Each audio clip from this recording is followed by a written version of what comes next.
The three super vegetables for the diabetic is green vegetables, green salads and green fruits. So the green vegetables, which really act like a true fiber food, which has lot of minerals and vitamins and antioxidant materials, which really helps to have a good digestion as well as control the gluconeogenesis in the body, and then the insulin levels will be maintained to control the glucose levels in the blood.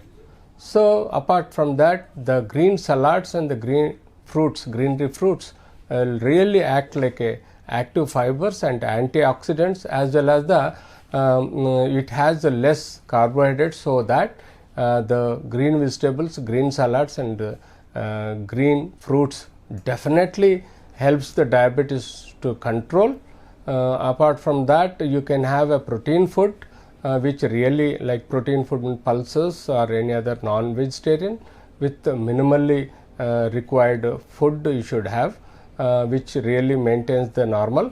But the eating more carbohydrate causes increase in neoglucogenesis as well as obesity. So the vegetables, fruits and salads really help the diabetics.